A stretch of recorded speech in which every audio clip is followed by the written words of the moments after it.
ಎಲ್ಲರಿಗೂ ನಮಸ್ಕಾರ. ನಾನು ಇದೇ ಮೈಸೂರಿಗೆ ಬಂದು ಮೈಸೂರಿನ ಮೈಸೂರು ರೇಸ್ ಕ್ಲಬ್ ಕಣ್ಣಿನ ಆಸ್ಪತ್ರೆ ಹಾಗೂ ನೇತ್ರ ಸಂಗ್ರಹಾಲಯ, ನೇತ್ರ ನಿಧಿ ಅಂತ ಹೇಳ್ತಾರೆ, ಐ ಬ್ಯಾಂಕ್ ಅಥವಾ ಐ ಕಲೆಕ್ಷನ್ ಸೆಂಟರ್ ಅಂತ ಈ ಲಯನ್ಸ್ ಇಂಟರ್ನ್ಯಾಷನಲ್ ಐ ಬ್ಯಾಂಕ್ನವ್ರದ್ದು 9ನೇ ತಾರೀಕು ಮಾರ್ಚ್ ಇದು ಒಂದು ಉದ್ಘಾಟನೆ ಆಯಿತು. ಈ ಮೈಸೂರಿನವರಿಗೆ ಮಾಹಿತಿ ಕೊಡೋಕ್ಕೆ ಅದಕ್ಕೋಸ್ಕರವಾಗಿ ಈ ಒಂದು ವಿಡಿಯೋ ತೆಗೆಯೋಣ ಅಂತ ಬಂದಿದ್ದೀವಿ. ನಾ ಇಲ್ಲಿ ಪರಿಚಯ ಮಾಡಬೇಕು ಅಂದರೆ ಸೀತಾರಾಮ್ ಅಂತ ಇದ್ದಾರೆ ಇಲ್ಲಿ. ಅವರು ನಮ್ಮ ಸ್ಥಳೀಯರು, ಮೈಸೂರಿನವರು. ನಮ್ಮ ಜನಗಳಿಗೆ ಒಂದು ಮಾಹಿತಿ ಕೊಡಬೇಕು ಅಂದರೆ ಒಂದು ಸಂದರ್ಶನ ಅಥವಾ ಒಂದು ಇಂಟರ್ವ್ಯೂ ಥರ ಬಂತು ಅಂದರೆ ಜನಗಳಿಗೆ ವಿಷಯ ತಿಳಿಯತ್ತೆ ಅಂದ್ಬಿಟ್ಟು ನಮ್ಮ ಅನಿಸಿಕೆ. ಆದ್ದರಿಂದ ಈ ಒಂದು ವಿಡಿಯೋ. ಸರ್ ಸೀತಾರಾಮ್ ಅವರೇ ಹೇಳಿ ಸರ್. ಇದು ಈ ಐ ಸೆಂಟರ್ ಓಪನ್ ಆಗಿದ್ದು ಬಹಳ ಸಂತೋಷ. ಮೈಸೂರಿಗೆ ಈ ಸೌಲಭ್ಯ ಬೇಕಾಗಿತ್ತು. ಈಗ ಈ ಸೌಲಭ್ಯವನ್ನು ಮೈಸೂರು ನಗರವಾಸಿಗಳು ಹೇಗೆ ಬಳಸ್ಕೋಬೋದು, ಮೈಸೂರು ನಗರವಾಸಿಗಳಿಗೆ ಇದರಿಂದ ಹೇಗೆ ಪ್ರಯೋಜನ ಆಯಿತು ಅನ್ನೋದ್ರ ಬಗ್ಗೆ ಕೆಲವು ಪ್ರಶ್ನೆಗಳು ಕೇಳ್ಬೋದು. ಮುಖ್ಯವಾಗಿ ಇದು ಯಾರು ನೇತ್ರದಾನ ಮಾಡ್ಬೋದು, ಅವರು ಮರಣೋತ್ತರವಾಗಿ ನೇತ್ರ ತಗೊಳ್ಳೋದು ಅನ್ನೋದು ಗೊತ್ತು, ಅದನ್ನು ದಯವಿಟ್ಟು ಸ್ಪಷ್ಟಪಡಿಸಿ. ಯಾರು ಇದನ್ನು ಮಾಡ್ಬೋದು, ರಿಜಿಸ್ಟ್ರೇಷನ್ ಅಂತಂದರೆ ಅದನ್ನು ಮಾಡಿಸಿ ಅದನ್ನು ತಮ್ಮ ಕುಟುಂಬಕ್ಕೆ ಹೇಳಿರಬೇಕಾ, ಅಥವಾ ಏನಾದ್ರು ಮಾಡಿಸಿ ಅದನ್ನು ಒಂದು ಫ್ರೇಮ್ ಹಾಕಿಸಿ ಮನೆಯಲ್ಲಿ ಅದನ್ನು ಡಿಸ್ಪ್ಲೇ ಮಾಡಿರಬೇಕಾ, ಅಥವಾ ಏನೂ ಇಲ್ಲದೆ ಆ ಟೈಮಿಗೆ ಸರಿಯಾಗಿ ಹೇಳಬೇಕಾ, ಹೇಗೆ ಅಂತ ದಯವಿಟ್ಟು ಅದು ಮೊದಲನೇ ಪ್ರಶ್ನೆ. ಅದನ್ನು ಸ್ವಲ್ಪ ಸ್ಪಷ್ಟಪಡಿಸಿ. ನಮ್ಮ ಮೈಸೂರಿನ ಸ್ನೇಹಿತರೆ, ನಾನು I bank association of India ಪ್ರತಿನಿಧಿಯಾಗಿ ನಾನು ಮಾತಾಡ್ತಾ ಇದ್ದೀನಿ. ನಮ್ಮ ಸೀತಾರಾಮ್ ಅವರು ತುಂಬ ಒಳ್ಳೆ ಪ್ರಶ್ನೆ ಕೇಳಿದ್ರು. ಮೊಟ್ಟ ಮೊದಲು ನೇತ್ರದಾನ ಮಾಡೋಕ್ಕೆ ಯಾವ ಥರ ವಯೋಮಿತಿನೂ ಏನೂ ಇಲ್ಲವೇ ಇಲ್ಲ. ಹುಟ್ಟಿದ ಮಗು ಕೇವಲ ಅರೆ ಗಂಟೆಗಳ ಬದುಕಿರ್ಬೋದು ಅಥವಾ 100 ವರ್ಷದನೇ ಇರ್ಬೋದು. ಆ ನೇತ್ರದಾನ ಮಾಡೋಕ್ಕೆ ಯಾವುದೂ ವಯೋಮಿತಿ ಇಲ್ಲ, ಮೊಟ್ಟ ಮೊದಲು. ಆಮೇಲೆ ಎರಡನೇದು, ಎಷ್ಟೋ ಸಲ ನೋಂದಣಿ ಅಂತ ಮಾಡಿರ್ತಾರೆ. ನೋಂದಣಿ ಅಂದರೆ ಈ ಥರ ಒಂದು ಪ್ಲೆಡ್ಜ್ ಫಾರಮ್ ಅಂತ ಇರುತ್ತೆ. ಆ ಪ್ಲೆಡ್ಜ್ ಫಾರಮ್ ಅಂತ ಹೇಳ್ಬಿಟ್ಟು ಈ ಐ ಬ್ಯಾಂಕ್ಗೆ ಫಿಲಪ್ ಮಾಡಿಕೊಟ್ಟು, ಏನಪ್ಪ ನಾನು ಬದುಕಿದ್ದೀನಿ, ನಾನು ಬದುಕಾದೆ ಸತ್ತ ಮೇಲೆ ನನ್ನ ನೇತ್ರದಾನ ಮಾಡ್ಬೋದು ಅನ್ನೋಕ್ಕೆ ಆ ನೋಂದಣಿನ ಪ್ಲೆಡ್ಜ್ ಅಂತ ಹೇಳ್ತಾರೆ. ಈ ಥರ ಫಾರಮ್ ಎಲ್ಲ ಫಿಲಪ್ ಮಾಡಿಕೊಟ್ರೆ ಅವರಿಗೆ ಐ ಡೋನರ್ ಕಾರ್ಡ್ ಅಂತ ಇರುತ್ತೆ, ಅವ್ರಿಗೆ ತಲುಪಿರ್ತಾರೆ. ಅದನ್ನು ಹೇಳಿಬಿಟ್ಟು ಅವರಿಗೆ ನೇತ್ರದಾನ ಮಾಡ್ಬೋದು ಅಂತ ಆಗುತ್ತೆ. ಆಮೇಲೆ ಇವರು ಹೇಳಿದಂಗೆ ಮರಣಾನಂತರವೇ ನೇತ್ರದಾನ ಮಾಡಬೇಕು ಅಂತ ಇದು ಕಡ್ಡಾಯ ಅಥವಾ ಕಾನೂನು ಪ್ರಕಾರ. ಅಂದರೆ ಮರಣಾನಂತರ ಅಂದರೆ 1 ವಾರ ಬಿಟ್ಕೊಡ್ಬೋದಾ? ಇಲ್ಲ, ಕೇವಲ ಮರಣಾನಂತರ 6 ಗಂಟೆಯ ಒಳಗೆ. ಗಮನ ಇಟ್ಕೊಳ್ಬೇಕು, 6 ಗಂಟೆ ಒಳಗೆ ಅಂತ ಹೇಳಿದ್ರು. ಆಮೇಲೆ ಹೇಳಿದ್ರು ಇವರು, ಎಲ್ಲಿ ಮರಣ ಅನ್ನೋದು ಆಸ್ಪತ್ರೆಯಲ್ಲಿ ಆಗ್ಬೋದು, ಮರಣ ಅನ್ನೋದು ಮನೇಲಾಗ್ಬೋದು, ಮರಣ ಅನ್ನೋದು ಹೈವೇಲಿ ಆಕ್ಸಿಡೆಂಟಲ್ಲಿ ಆಗ್ಬೋದು, ಮರಣ ಅನ್ನೋದು ಅನಿರೀಕ್ಷಿತವಾಗಿ ಯಾರೋ ಮಕ್ಕಳು ಗೊತ್ತಿಲ್ಲ ಹ್ಯಾಂಗಿಂಗ್ ಆಗ್ಬೋದು, ಇರೋದು ಯಾವ ಥರದ್ದು ಬೇಕಾದ್ರೂ ಕಾರಣ ಇರಲಿ, ನೇತ್ರದಾನಕ್ಕೆ ಆ ಥರ ಅಭ್ಯಂತರವಿಲ್ಲ. ಅದು ಮೊಟ್ಟ ಮೊದಲು. ಆಮೇಲೆ ನೋಂದಣಿ ಮಾಡಲಿಲ್ಲ ಅಂದರೆ ಕೊಡೋಂಗಿಲ್ವಾ? ಖಂಡಿತ ಕೊಡ್ಬೋದು. ಆಗಿನ ಸಂದರ್ಭದಲ್ಲಿ ಅವರ ಮನೆಯವರು ಅಥವಾ ವಾರಸುದಾರರು ಅಥವಾ ಸ್ನೇಹಿತರು ಯಾರು ಮರಣಾದ ನಂತರ ಹತ್ತಿರದಲ್ಲಿರ್ತಾರ ಅವರು ಒಂದು ಸಾಕ್ಷಿಗೆ, ಅದಕ್ಕೆ ವಿಟ್ನೆಸ್ ಅಂತ ಹೇಳ್ತಾರೆ, ಅವರು ಹಾಕಿಕೊಟ್ರೆ ಸಾಕು, ಅವರು ಅದನ್ನು ನೋಂದಣಿಗೆ ತಗೊಳ್ತಾರೆ. ಅದು ಆಮೇಲೆ ಮರಣಾನಂತರ ಸುಮ್ಮನೆ ಇದ್ಬಿಟ್ರೆ ಆಗಲ್ಲ. ಯಾಕೆಂದರೆ ಅದಕ್ಕೆ ಇವಾಗ ಪೊಲೀಸ್ ಅನ್ನೋದಕ್ಕೆ ಒಂದು ನಂಬರ್ ಇರುತ್ತೆ, ಫೈರ್ ಅನ್ನೋದಕ್ಕೆ ಒಂದು ನಂಬರ್ ಇರುತ್ತೆ, ಹೀಗೆ ಒಂದೊಂದಕ್ಕೂ ಒಂದು ಡೆಡಿಕೇಟೆಡ್ ನಂಬರ್ ಅಂತ ಇರುತ್ತೆ.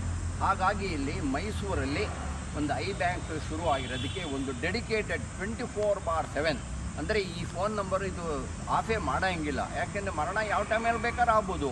ಎಲ್ಲರೂ ಜ್ಞಾಪಕ ಇಟ್ಕೋಬೇಕು. 9035575504 ಈ ನಂಬರಿಗೆ 24/7 ಇದ್ದಿದ್ದೇ ಇರುತ್ತೆ.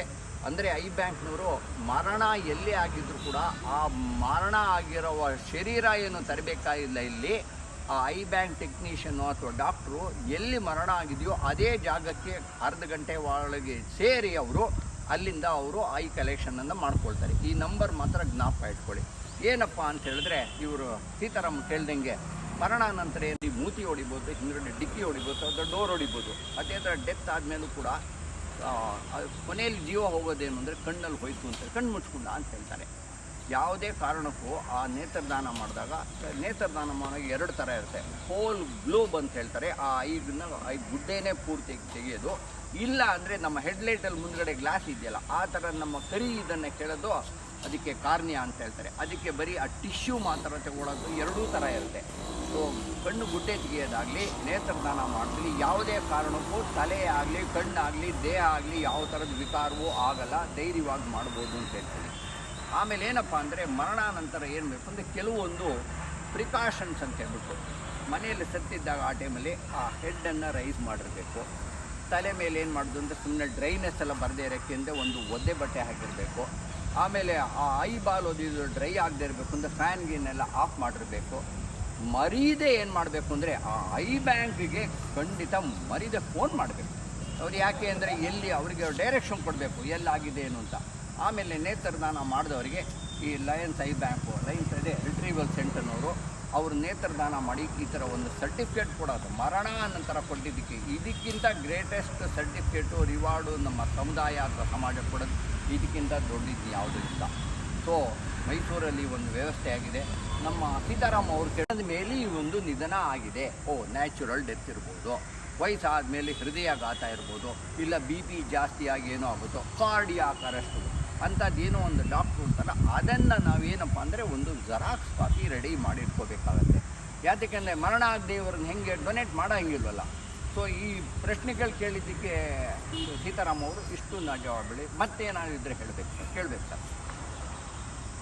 ಯಾವ ಭಾಗನ ಕಣ್ಣಿಂದ ತೆಗಿತಾರೆ ಅದು ತೆಗೆದ ಮೇಲೆ ಏನಾದ್ರು ಭಾಳ ವಿಕಾರವಾಗಿ ಕಾಣುತ್ತಾ ಅಥವಾ ಅದು ಕಾಣದೇ ಇರೋ ಹಾಗೆ ಏನಾದ್ರು ಮಾಡ್ತಾರಾ? ಆಮೇಲೆ ಜನ ಯಾವ್ದಕ್ಕೋಸ್ಕರ ಕೊಡೋದಕ್ಕೆ ಹಿಂಜರಿಕೆ ಏನಾದ್ರು ಇದೆಯಾ ಇದರಲ್ಲಿ? ತುಂಬ ಒಳ್ಳೆ ಪ್ರಶ್ನೆ. ಧಾರ್ಮಿಕವಾಗಿ ಅಥವಾ ಬೇರೆ ಥರ ಯಾವ್ದಾದ್ರು ಹಿಂಜರಿಕೆ ಅದರ ನಿವಾರಣೆ ಹೇಗೆ ಮಾಡೋದು? ಇವರು ಕೇಳಿದ್ರು ಐ ಕಲೆಕ್ಷನ್ ಆಗಿದ್ಮೇಲೆ ಒಬ್ಬರಿಗೆ ಅಂದರೆ ಒಂದು ಜೊತೆ ಅಂತ ಹೇಳ್ತಾರೆ. ಅಂದರೆ 2 ಕಣ್ಣಿರುತ್ತೆ. ಆ 2 ಕಣ್ಣಿಂದ ಇವಾಗ ಡಿಮಾಂಡ್ ಆ್ಯಂಡ್ ಸಪ್ಲೈ ಅಂತ ಅಂದರೆ ಕಾರ್ನಿಯಲ್ ಬ್ಲೈಂಡ್ನೆಸ್ ಇರೋರು ತುಂಬ ಜನ ಇರ್ತಾರೆ. ಐ ಡೊನೇಷನ್ ಆಗ್ತಾ ಇರೋದು ಕಮ್ಮಿ. ಆದ್ದರಿಂದ ಒಂದು ಜೊತೆ ಆಯ್ತು ಡೊನೇಷನ್ ಆಯಿತು ಅಂದರೆ ಒಬ್ಬರದನ್ನು ತೆಗೆದು ಇಬ್ಬರಿಗೆ ಹಾಕ್ತಾರೆ. ಅಂದರೆ ಈಗಿನ ಆಧುನಿಕ ಮೆಡಿಕಲ್ ಫೆಸಿಲಿಟಿಯಿಂದ ಬಿಳಿ ಕಲರ್ದನ್ನು ಕೂಡ ಸ್ಕ್ಲಾರಾ ಅಂತ ಹೇಳ್ತಾರೆ, ಅದನ್ನು ಕೂಡ ಗ್ರಾಫ್ಟಿಂಗು ಪ್ಯಾಚ್ ಗ್ರಾಫ್ಟ್ ಎಲ್ಲ ಮಾಡ್ತಾರೆ. ಅಂದರೆ ಒಂದು ಮನುಷ್ಯ ಮರಣಾನಂತರ ಪಾರ್ಟಿಂಗ್ ಗಿಫ್ಟ್ ಅಂತ ಮಾಡಿದ್ರೆ ಸುಮಾರು 5 ರಿಂದ 6 ಜನಕ್ಕೆ ಮರು ದೃಷ್ಟಿ ಕೊಡುವ ಸಾಧ್ಯತೆ ಇದೆ. ಇದು ಅನಿಸಿಕೆ ಕ್ಲಿಯರ್ ಆಗಿದೆ ಅಂತ ಮಾಡ್ತಾರೆ. ನೀವು ಹೇಳಿದ್ರೆ ಮರುದೃಷ್ಟಿ ಬೇಕಾಗಿರುವಂಥವರು ಅವರು ಇಲ್ಲಿಗೆ ಬಂದರೆ ಇಲ್ಲಿ ಹೇಗೆ ಮಾಡಿಕೊಡ್ತಾರೆ? ಅದರ ಕಾಸ್ಟ್ ಏನು? ವೆಯ್ಟಿಂಗ್ ಲಿಸ್ಟ್ ಇದೆಯಾ ಅಥವಾ ಯಾವ ಥರ? ಅಥವಾ ಇಂಥ ದಾನಿಗಳನ್ನ ಕರ್ಕೊಂಡು ಬಂದು ಅವ್ರಿಗೂ ಸಂಪರ್ಕ ಇರ್ತಾ ಅಥವಾ ಅಜ್ಞಾತರಾಗಿ ಉಳಿತಾರ ಅವರು? ಈ ವಿಷಯಗಳನ್ನ ಒಂದು ಸ್ವಲ್ಪ ತಿಳಿಸಿ. ಯಾರಿಗೆ ಇದು ನಿಜವಾಗ್ಲೂ ಪ್ರಯೋಜನ ಆಗುತ್ತೆ? ಸೊ ಇದು ಕಾರ್ನಿಯಲ್ ಬ್ಲೈಂಡ್ನೆಸ್ ಅಂತ ಇರೋರು ಇಲ್ಲಿ ಬಂದು ಪ್ರಯತ್ನ ಪಡಿಬೋದು ಅಂತ ಅದನ್ನು ಹೇಳಿ. ತುಂಬ ಒಳ್ಳೆಯ ಪ್ರಶ್ನೆ ಇದು. ಅಂಧತ್ವ ಅನ್ನೋದ್ರಲ್ಲಿ ತರಹವಾರಿ ಅಂಧತ್ವ ಇರುತ್ತೆ. ಒಂದು 40-50 ವರ್ಷ ಆಯ್ತು ಅಂದರೆ ಚಾಳೇಶ ಅಂತ ಬಿಟ್ಟು ಕ್ಯಾಟ್ರಾಕ್ಟ್ ಬರುತ್ತೆ. ಕೆಲವರಿಗೆ ರೆಟಿನಾ ಪ್ರಾಬ್ಲಮ್ ಇರುತ್ತೆ, ಕೆಲವರಿಗೆ ಒಂದು ಗ್ಲೂಕೋಮಾ ಪ್ರಾಬ್ಲಮ್ ಇರುತ್ತೆ. ಈ ಐ ಡೊನೇಷನ್ ಮಾಡಿದ್ದು ಬರೀ ಕಾರ್ನಿಯಲ್ ಬ್ಲೈಂಡ್ನೆಸ್ ಸಂಬಂಧಪಟ್ಟವ್ರಿಗೆ ಮಾತ್ರ ಮರುದೃಷ್ಟಿ ಬರೋಕ್ಕೆ ಸಾಧ್ಯ ಇದೆ. ಆದ್ದರಿಂದ ಎಷ್ಟೋ ಜನ ಕಾರ್ನಿಯಲ್ ಬ್ಲೈಂಡ್ನೆಸ್ ಇರೋರು ಇಲ್ಲಿ ಬಂದು ರಿಜಿಸ್ಟರ್ ಮಾಡ್ಕೊಂಡಿರ್ತಾರೆ. ನಮಗೇನಾದ್ರು ಈ ಥರ ಐ ಡೊನೇಷನ್ ಬಂತು ಅಂದರೆ ನಮಗೆ ಹೇಳಿ, ನಮಗೆ ಅದು ಸರ್ಜರಿ ಅಂದರೆ ಕಸಿ ಮಾಡಿದ್ರೆ ನಮಗೆ ದೃಷ್ಟಿ ಬರುತ್ತೆ ಅಂತ ಅವ್ರು ವೆಯ್ಟಿಂಗ್ ಲಿಸ್ಟ್ ಮಾಡಿರ್ತಾರೆ. ಬೈ ಚಾನ್ಸ್ ಐ ಡೊನೇಷನ್ ಬಂತು, ಅವ್ರು ಯಾವುದು ವೆಯ್ಟಿಂಗ್ ಲಿಸ್ಟ್ ಇಲ್ಲದೆ ಮೇರೆ ಸುತ್ತಮುತ್ತಲು ಯಾವ್ದಾದ್ರು ಐ ಹಾಸ್ಪಿಟ್ಲು ಅವ್ರಿಗೆ ಡಿಮಾಂಡ್ ಇತ್ತು ಅಂದರೆ ಅವರು ಸಪ್ಲೈ ಮಾಡ್ತಾರೆ. ಯಾಕೆಂದರೆ ಯಾವುದೋ ಕಾರ್ನಿಯಾ ಅದನ್ನು ವೇಸ್ಟೇ ಆಗೋಕ್ಕೆ ಬಿಡಲ್ಲ. ಆದ್ದರಿಂದ ಧೈರ್ಯವಾಗಿರ್ಬೋದು. ಯಾವುದೇ ಐ ಡೊನೇಷನ್ ಮಾಡಿದ್ದು ಸುಮ್ಮನೆ ಬಿಸಾಕೋದು ಸಾಧ್ಯ ಇಲ್ಲ. ಐ ಡೊನೇಷನ್ನು ರಿಸರ್ಚ್ಗೂ ಉಪಯೋಗ ಆಗುತ್ತೆ, ಕ್ಲಿನಿಕಲ್ ಪರ್ಪಸ್ ಆಗುತ್ತೆ, ಪ್ಯಾಚ್ ಕ್ರಾಫ್ಟ್ ಆಗುತ್ತೆ. ಒಟ್ಟಲ್ಲಿ ಸದುಪಯೋಗ ಅಂತೂ ಖಂಡಿತ ಸಮಾಜಕ್ಕಾಗುತ್ತೆ. ಇಷ್ಟು ದಿನಗಳಲ್ಲಿ ಈ ಶಸ್ತ್ರಚಿಕಿತ್ಸೆ ಪಡೆದು ಮತ್ತೆ ಅವರು ದೃಷ್ಟಿನ ವಾಪಸ್ ಪಡೆದಿರೋಂಥ ಉದಾಹರಣೆಗಳು ಸಾಕಷ್ಟು ಇದೆಯಾ? ಅದನ್ನು ಸ್ವಲ್ಪ ಖಂಡಿತ ಇದೆ ಸರ್. ನಮ್ಮ ಬೆಂಗಳೂರಲ್ಲಿ ಸಾಕಷ್ಟು ಐ ಬ್ಯಾಂಕ್ಗಳಿದೆ. ಹಾಗೆ ಇಲ್ಲಿ ಮೈಸೂರಲ್ಲೂ ಶುರು ಮಾಡಿದ್ದಾರೆ. ಸುಮಾರು 9ನೇ ತಾರೀಕು ಮಾರ್ಚ್ ಇನಾಗ್ರೇಷನ್ ಆಗೋ ತನಕ ಸುಮಾರು ಒಂದು ಎಣಿಸುವಷ್ಟು ಮಾತ್ರ ನೇತ್ರದಾನ ಆಗಿತ್ತು. ಇವಾಗ ನೇತ್ರದಾನ ಇನಾಗ್ರೇಷನ್ ಆದಮೇಲೆ ಸಾಕಷ್ಟು ಐ ಕಲೆಕ್ಷನ್ ಆಗಿದೆ. ಸುತ್ತಮುತ್ತಲು ಎಲ್ಲ ಐ ಸರ್ಜರಿ ಎಲ್ಲ ಇದೆ. ಬೇರೆ ಎಲ್ಲ ಕ್ಯಾಟ್ರಾಕ್ಟ್ ಆಗಲಿ ಅದು ಇದು ಸರ್ಜರಿ ಆಯಿತು ಅಂದರೆ ಇಮ್ಮಿಡಿಯೇಟ್ ಆಗಿ ಕನ್ನಡಕ ಹಾಕೊಂಡೆಲ್ಲ ಮಾಡ್ತಾರೆ. ಕಾರ್ನಿಯಲ್ ಸರ್ಜರಿ ಆದಮೇಲೆ ರಿಕವರಿ ಟೈಮ್ ಅನ್ನೋದು ಸ್ವಲ್ಪ ಟೈಮ್ ತಗೊಳುತ್ತೆ. ಆದ್ದರಿಂದ ಅವರು ಕೂಡ ಸಾಕಷ್ಟು ಫಲಾನುಭವಿಗಳಾಗಿ ಅವರು ಕೂಡ ಇಲ್ಲಿ ದೃಷ್ಟಿ ಬಂದಿದ್ದಾರೆ. ಮುಂದಿನ ಸಲ ಅವರನ್ನು ಮಾಹಿತಿ ಕರ್ಕೊಂಡು ಅವರನ್ನು ಕೂಡ ನಾವು ತೋರಿಸ್ತೀವಿ ಅಂತ ಹೇಳಿ. ಯಾರು ಕೊಡಬಾರದು ಅಂತ ದಯವಿಟ್ಟು ಅದನ್ನು ಬ್ಯೂಟಿಫುಲ್.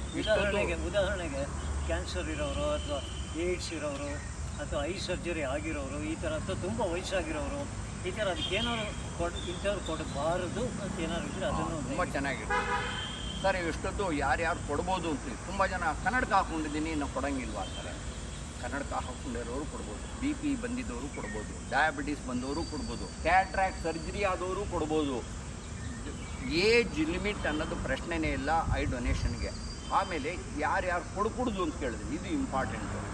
ಅಂದರೆ ನಾರ್ಮಲ್ ಡೆತ್ ಅಂದರೆ 60-70 ವಯಸ್ಸಾಯಿತು ಹೋದು ಆ ವಿಚಾರ ಬೇರೆ, ಆಕ್ಸಿಡೆಂಟ್ ಆಗುತ್ತೆ ಅದು ವಿಚಾರ ಬೇರೆ, ಹಾಸ್ಪಿಟಲ್ ಏನೋ ಟ್ರೀಟ್ಮೆಂಟ್ ಬರುತ್ತೆ ಅದು ಒಂದು ಬೇರೆ.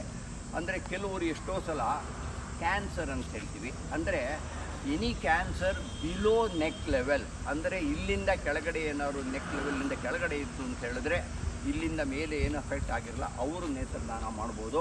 ಬಟ್ ನೆಕ್ಕಿಂದ ಮೇಲೆ ಏನಾದ್ರು ಕ್ಯಾನ್ಸರ್ ಬಂತಿದ್ದು ಅಂದರೆ ಆದಷ್ಟು ಬೇಡ ಅಂತ ಹೇಳ್ತೀವಿ. ಇದ್ರ ಜೊತೆಗೆ ಹೈಲಿ ಇನ್ಫೆಕ್ಷಿಯಸ್ ಡಿಸೀಸ್ ಅಂತ ಹೇಳ್ತಾರೆ, ಲೈಕ್ ಏಡ್ಸು ಅದು ಇದು ಕೆಲವೊಂದು ವೈರಸ್ಸು, ಅದು ಗೊತ್ತಿತ್ತು ಅಂತ ಹೇಳಿದ್ರೆ ಆದಷ್ಟು ಅಂಥದ್ದನ್ನು ಬೇಡ.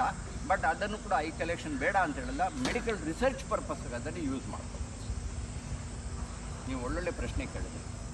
ನಾನು ಬೆಂಗಳೂರಿಂದ ಬಂದು I bank association of India ಪ್ರತಿನಿಧಿಯಿಂದ ಹಾಗೂ ಡಾಕ್ಟರ್ ರೇಖಾ ಗ್ಯಾನ್ಚಂದ್ ಅವರು, ಆಮೇಲೆ ಇಲ್ಲಿನ ಲೋಕಲ್ ಸ್ಟಡಿಯ ಕುಮಾರ್ ಅಂತ ಇದ್ದಾರೆ ಟೆಕ್ನಿಷಿಯನ್, ಅವರು ತುಂಬ ಚೆನ್ನಾಗಿ ಕೆಲಸ ಮಾಡ್ತಾ ಇದ್ದಾರೆ.